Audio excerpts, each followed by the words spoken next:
आज की class DElEd यानी बीटीसी प्रथम सेमेस्टर के अभ्यर्थियों के लिए काफ़ी ज़्यादा महत्वपूर्ण होने वाली है। डीएलएड प्रथम सेमेस्टर परीक्षा के दृष्टिगत अपने चैनल पर जो फ्री क्लासेस की सीरीज चल रही है उसमें वर्तमान में हम लोग पेपर फर्स्ट चाइल्ड डेवलपमेंट यानी बाल विकास को कंप्लीट कर चुके हैं। इसमें 11 क्लासेस हो चुकी हैं और ये क्लासेज सारी की सारी लेटेस्ट पैटर्न पर हैं और टॉपिक वाइज है, मतलब सारा का सारा एकदम क्रीम कंटेंट आपको दिया जा रहा है और ये कंटेंट किसी भी मॉडल पेपर से संबंधित नहीं है। मतलब ये कंटेंट पढ़ के आप ऑब्जेक्टिव के साथ साथ वेरी शॉर्ट और शॉर्ट क्वेश्चन पेपर में अच्छे से कर पाओगे और 50 नंबर के इस पेपर में आपका स्कोर 100% बेहतर रहने वाला है। उम्मीद है आपने पिछली क्लासेज देख ली होंगी, अगर नहीं देखी है तो चैनल पर आपकी जो प्लेलिस्ट बनी हुई है वहां से आप देख सकते हैं। डिस्क्रिप्शन में मैंने टेलीग्राम ग्रुप का लिंक दिया है, वहां पर भी क्लासेज सीरीज से पड़ी हुई है, उसे भी ज्वाइन करके आप क्लासेज जो हैं वो देख सकते हैं। आज हम लोग बात करने वाले हैं जीन पियाजे के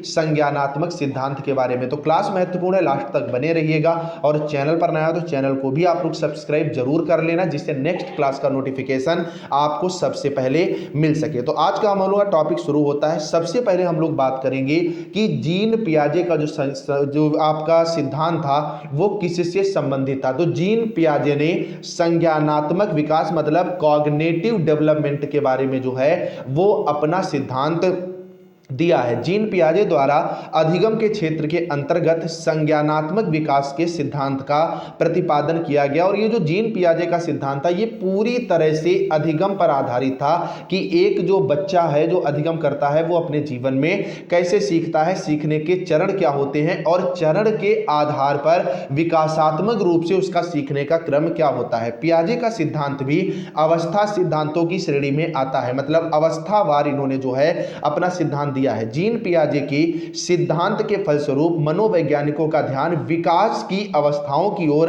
तथा जो संज्ञान की ओर जो है वो आकर्षित हुआ था और जीन पियाजे का मनोविज्ञान के क्षेत्र में बाल विकास में बहुत बड़ा जो है योगदान रहा है। अब मुख्य बात निकल करके आती है कि संज्ञान जो है, जो संज्ञानात्मक विकास में जो संज्ञान शब्द आता है इसका अर्थ क्या है। तो जीन पियाजे ने कहा कि संज्ञान व्यक्ति की क्रिया पर आधारित जो है ज्ञान है कि जो एक व्यक्ति होता है, अब व्यक्ति कौन होता है, जो बालक की अवस्था होती है, जैसे शैशवावस्था हुई, बाल्यावस्था हुई, किशोरावस्था हुई, तो जो उसकी अवस्था पर जो वो क्रियाएं करता है वही उसके संज्ञान पर आधारित होते हैं। इसमें वातावरण के साथ सक्रिय रूप से क्रिया करके ज्ञान को जो है वो अर्जित किया जाता है। पियाजे ने ये पूरा का पूरा अध्ययन एक बालक पर किया था और उसी के आधार पर इन्होंने इसके चरण और अपने सिद्धांत को दिया था। बालक अपनी क्रियाओं के आधार पर वातावरण संबंधी अनेक उद्दीपकों के संबंध में ज्ञान प्राप्त करता है। पियाजे ने अपने सिद्धांत में ज्ञान, बुद्धि और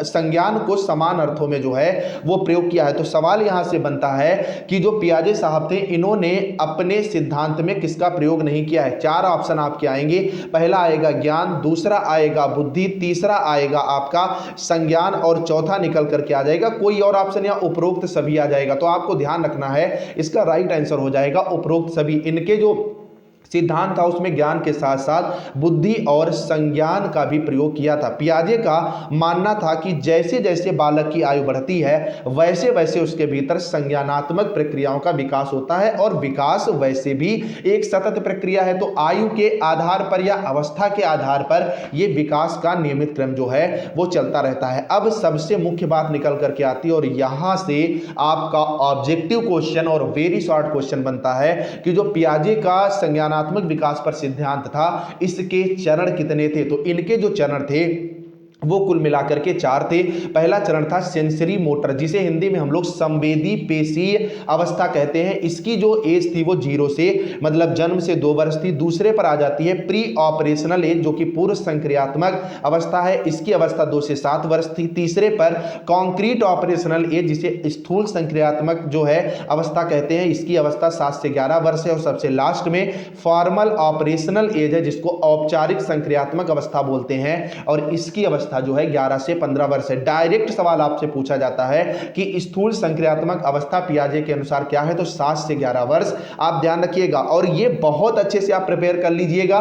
इसकी पीडीएफ तो आपको मिल ही जाएगी, जो मेरे डिस्क्रिप्शन में मैंने लिंक दे दिया है टेलीग्राम का, और ये डीएलएड को संबंधित है। तो वैसे भी अगर आप डीएलएड के अभ्यर्थी हैं तो इस चैनल को सब्सक्राइब करें और टेलीग्राम ज्वाइन करें, जिससे अगली क्लास का नोटिफिकेशन जो है वो आपको मिल सके। अब सबसे पहले हम लोग बात करेंगे सेंसरी मोटर जो आपकी एज होती है, मतलब जो इंद्रिय गामक जो अवस्था होती है, इसमें क्या होता है। तो इसमें सबसे पहली बात कि बालक सेंस से सीखता है। जब बालक जीरो मतलब जन्म के बाद 2 वर्ष तक होता है तो क्या होता है, जैसे बालक को आप क्या करते हो, आप ताली बजाते हो तो बालक का ध्यान आपकी तरफ आकर्षित होता है। तो ये एक सेंस है, आपने बालक को टच किया तो बालक टच के आधार पर घूमता है, ना कि आप उससे कहते हो कि भैया मेरी तरफ देखिए, तो वो आपको नहीं देखेगा। सबसे पहली बात कि सेंस से वो जो है वो सीखता है। दूसरी बात, उसका लक्ष्य निर्धारित व्यवहार होता है। अगर एक बच्चा गाय की तरफ देख रहा है ना, तो वो उसकी तरफ ही देखेगा, चाहे आप जितने भी प्रयास कर लो। जब तक आप दूसरा सेंस ऑर्गन यूज नहीं करते हो, उसके आप जो है उसको टच नहीं करते हो। तो ध्यान रखना, सेंस और लक्ष्य निर्देशित व्यवहार जो है ये आपका सेंसरी मोटर एज से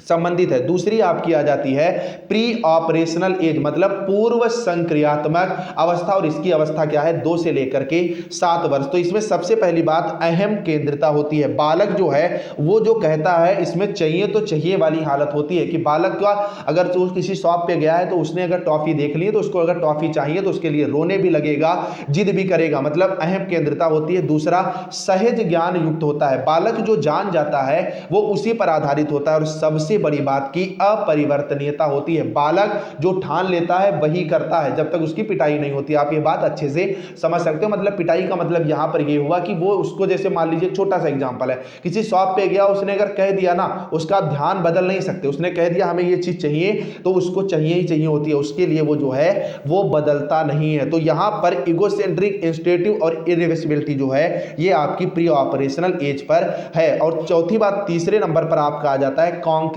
ऑपरेशनल एज, मतलब मूर्त संक्रियात्मक अवस्था, और इसकी अवस्था कितनी होती है, 7 से 12 वर्ष। मतलब बालक जो देखता है उसी पर आधारित हो जाता है, मतलब इंडक्टिव थॉट आते हैं, जो है आज्ञानात्मक जो है सिद्धांत ये होते हैं, और लॉजिक होता है कॉन्क्रीट थिंग्स को लेकर के कि यहां पर उसकी चीजें किस तरह से उसके माइंड पे चल रही है। तो यहां पर इंडक्टिव थॉट और लॉजिक के बारे में आप अच्छे से ध्यान रखिएगा। चौथे नंबर पर आपका आता है फॉर्मल ऑपरेशनल एज, मतलब औपचारिक संक्रियात्मक अवस्था, जिसकी अवस्था 12 से 15 वर्ष होती है। इसमें डिडक्टिव थॉट आते हैं, मतलब बालक इधर उधर जो है वो भटक जाता है। जैसे मान लीजिए उसको किसी दोस्तों के चक्कर में पड़ गया तो वो दोस्तों की बात पे आ जाता है, तो यहां पर क्या होता है, भटक जाता है। दूसरे पे एब्स्ट्रैक्ट थिंकिंग आती है, किसी समय उसको लगता है हमें तो स्कॉर्पियो लेनी है, थोड़ी देर में उसने देखा कि कोई डिजायर लेकर के जा रहा था, वो डिजायर लेना चाह रहा है, वो अपने पापा का बजट नहीं देख रहा, वो तुरंत तुरंत अपने जो है विचार बदल रहा है। इसी तरह हाइपोथेटिक होता है, काल्पनिक दुनिया में वो जो है वो खोया रहता है कि मैं ये बन जाऊंगा, मैं थार ले आऊंगा, मेरे पास ये होगा, मेरे पास वो होगा, मैं विधायक बन जाऊंगा, सांसद बन जाऊंगा। मतलब क्या है कि वो अलग तरह की दुनिया में एक खोया रहता है। तो अच्छे से ध्यान रखिएगा, औपचारिक संक्रियात्मक अवस्था में डिडक्टिव थॉट होते हैं, एब्स्ट्रैक्ट थिंकिंग होती है, और हाइपोथेटिक मतलब काल्पनिक विचारों की दुनिया में जो है वो खोया रहता है। तो ये प्रमुख अवस्थाएं थी जो कि आपको यहां पर जानना आवश्यक हो जाता है। अब सबसे मुख्य बात निकल करके आती है, और यहां से सवाल पेपर में बना भी है कि जीन पियाजे के संज्ञानात्मक विकास सिद्धांत की मूल धारणा जो है वो क्या थी। तो इनकी जो मूल धारणाएं थी वो 2 थी। पहले नंबर पर आती है संज्ञानात्मक क्रियाएं, मतलब जो कॉग्निटिव डेवलपमेंट आपका होता है, इसमें क्रियाएं जो हैं वो किस तरह की होती हैं। तो कुछ क्रियाएं जैसे स्मृति हुआ, चिंतन, तर्क, प्रत्यक्ष आदि ऐसी मानसिक क्रियाएं हैं जो बालक में जन्म से पाई जाती हैं। जैसे स्मृति, बालक को ये तो ध्यान रहता है कि ये मेरे मम्मी है, ये मेरे पापा है, और उन्हें के पास जाने की कोशिश करता है। आप जैसे ही गोद बदलते हो, किसी अनजान आदमी को देते हो, तो बालक क्या करने लगता है, रोने लगता है। तो ये उसकी स्मृति है। इसी तरह उसको चिंतन करना भी आता है, उसको ये बहुत अच्छे से पता है कि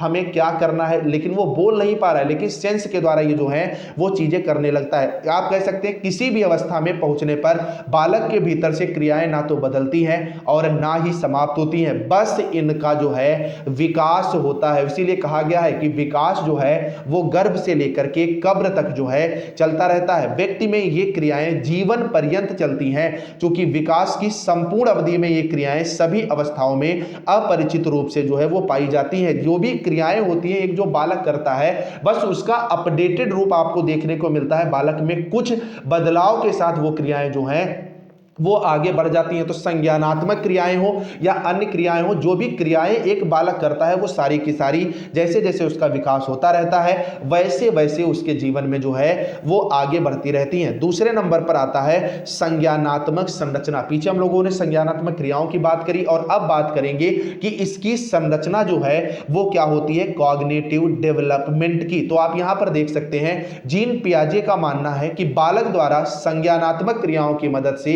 अर्जित ज्ञान द्वारा वह अपने विचारों, योग्यताओं, क्षमताओं, आदतों और बुद्धि द्वारा अपने भीतर एक ज्ञान भंडार का जो है वो निर्माण किया जाता है। देखिए ये भी बिल्कुल सत्य है कि अगर ज्ञान का आपके अंदर निर्धारण करना है तो आपके विचार जो है वो अच्छे होने चाहिए। जब आपके मन में विचार आएंगे तभी आप आगे की सोचेंगे और आगे की सोचेंगे तभी आपका विकास होगा। आपके अंदर योग्यता भी होनी चाहिए कि आपके दिमाग में जो थॉट आए हैं उनको किस तरह से लागू करना है। उसके बाद सबसे महत्वपूर्ण बात आती है कि आपकी क्षमता कितनी है। क्षमता के अनुसार ही विकास होता है और आपको आपकी आदतों पर भी नियंत्रण करना होगा। अगर आपकी आदतें आपके अनुरूप नहीं है तो ये आपके विकास में सबसे बड़ी जो है वो बाधक बनती है। और बुद्धि का तो प्रयोग हर जगह होता ही होता है। तो संज्ञानात्मक संरचना के में कौन कौन से प्रमुख भूमिका निभाते हैं, तो विचार, योग्यता, क्षमता, आदत और बुद्धि। इस बात को आप अच्छे से ध्यान में रखिएगा। अब आप देख सकते हैं इस प्रकार की प्रत्येक अवस्था में बालक की संज्ञानात्मक संरचना में पिछली विकास की अवस्था की तुलना में आकार व गुण में वृद्धि हो जाती है। जैसे जैसे बालक बड़ा होता है तो उसके आकार में वृद्धि होती है। बुढ़ापा आता है तो धीरे धीरे उसकी खाल जो है वो लटकने लगती है, आप खुद देखते हैं। लेकिन उसके आकार में किसी ना किसी तरह का बदलाव आता ही रहता है, चाहे वो कोई भी अवस्था हो, चाहे आपकी शैशवावस्था हो,